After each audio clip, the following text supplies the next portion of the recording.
A paz do Senhor Jesus a todos os nossos queridos adolescentes. Estamos iniciando mais uma aula da nossa querida Escola Bíblica Dominical e hoje nós vamos estudar a lição de número 6. O título da nossa lição, A Igreja na Idade Média. O nosso texto bíblico está registrado na segunda carta de Pedro, no capítulo 2, os versículos 1 a 3. E o nosso versículo em destaque está registrado na carta de Paulo aos Gálatas. Pegue a sua Bíblia, sua revista, sua Bíblia, e acompanhe aí Gálatas, no capítulo 1, versículo 6, que diz o seguinte: Maravilho-me de que tão depressa passasseis daquele que vos chamou a graça de Cristo para outro evangelho. E uma outra tradução diz o seguinte: Estou muito admirado com vocês, pois estão abandonando tão depressa aquele que os chamou por meio da graça de Cristo e estão aceitando outro evangelho.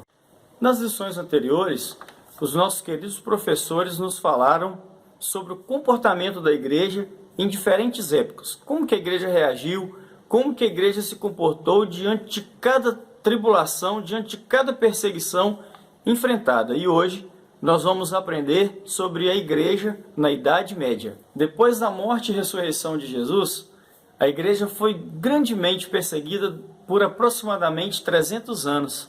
Mas no final desses 3 séculos, o imperador Constantino assinou uma lei que autorizava a prática de qualquer religião. As pessoas poderiam livremente adorar quem eles quisessem, servir a quem eles quisessem, sem sofrer nenhuma penalidade. Irmãos, essa lei parecia até que iria favorecer o cristianismo, que era uma grande vitória que a igreja estava recebendo, enquanto na verdade isso era uma grande derrota, porque aquelas pessoas elas não estavam se tornando cristãs para servir a Cristo, para abrir mão dos seus maus costumes e se doar à causa de Cristo. Na verdade, elas estavam se tornando cristãs por causa dos interesses financeiros que o imperador oferecia. Ele mandou que construísse templos suntuosos. Na verdade, pessoas foram batizadas, milhares de pessoas foram batizadas, obrigadas por medo, não por amor a Cristo, não por amor à causa de Cristo, mas porque isso era imposto a elas pelo imperador. E os anos se passaram, e no ano 380 depois de Cristo, o imperador Teodósio assinou uma outra lei que colocava o cristianismo como a religião oficial do Império Romano. Daí o comentarista da nossa lição associa a situação daquela época com a situação em que o Brasil vive nos dias de hoje. Todo mundo é cristão, mas às vezes o dia a dia das pessoas dizem totalmente o contrário. O que é ser cristão? Cristão é seguir a Cristo, abrir mão de tudo por amor a Cristo, deixar Cristo dominar a nossa vida, amar a Cristo, obedecer a Cristo. Amém? Isso é ser cristão.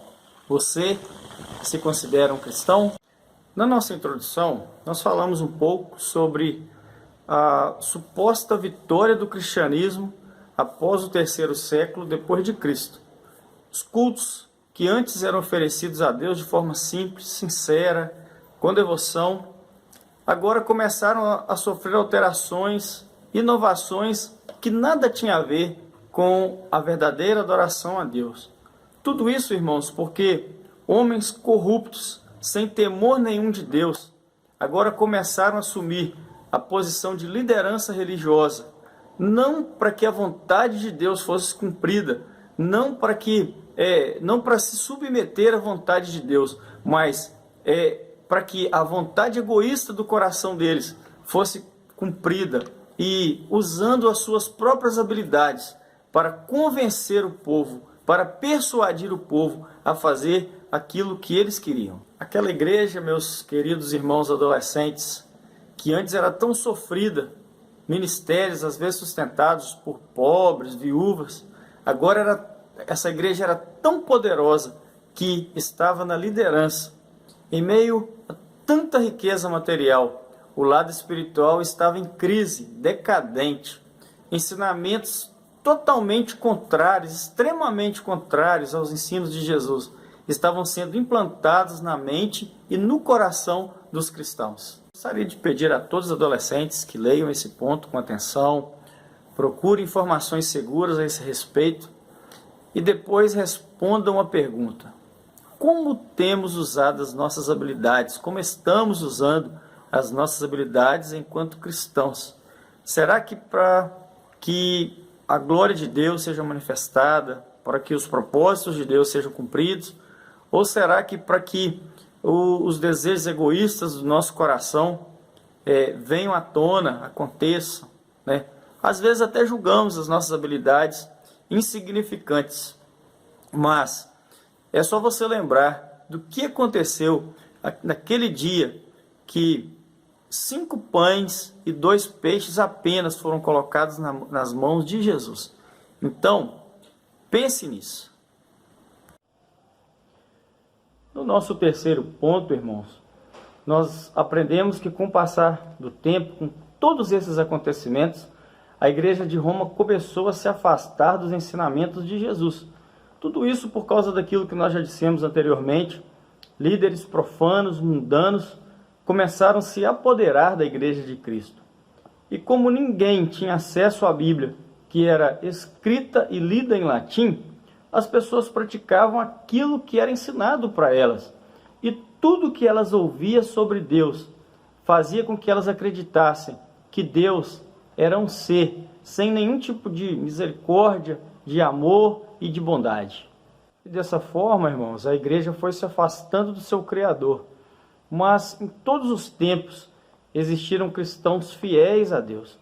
E Deus sempre criou formas, maneiras de levar a salvação e a santidade aos corações. Tem muita coisa que às vezes nós não entendemos e muito menos conseguimos explicar, mas nós cremos, acreditamos que é milagre de Deus, misericórdia de Deus, termos sido encontrados por Ele, termos sido alcançados pela sua graça e hoje termos acesso à sua maravilhosa palavra. Que o Senhor nos ajude a valorizar tudo isso que nós alcançamos da parte do nosso Deus. Eu quero orar com você, feche os seus olhos, vamos falar com o nosso Deus. Pai nosso que estás nos céus, santo é o teu nome, Senhor. Te agradeço, meu Deus, pelo teu amor, pela salvação, pela tua misericórdia, porque o Senhor cuida da nossa vida. Te agradeço porque temos acesso à tua palavra, Deus, e por essa oportunidade de estarmos aprendendo mais do Senhor. Te agradeço pela vida de cada irmão, pela vida de cada adolescente que o Senhor tem guardado, tem sustentado. Pai, nessa hora eu venho te pedir que o Senhor continue, meu Deus, com as tuas mãos estendidas, abençoando, guardando, convencendo, direcionando o Espírito Santo a cada um desses adolescentes. Eu peço a tua bênção em favor das famílias, dos pais. Meu Pai, que esses pais, eles tenham sabedoria do Senhor, eles tenham autoridade do Senhor para direcionar, para ensinar cada um desses adolescentes.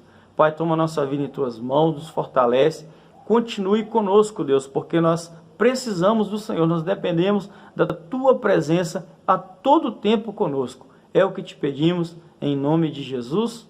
Amém. Fiquem todos com Deus e até a próxima aula.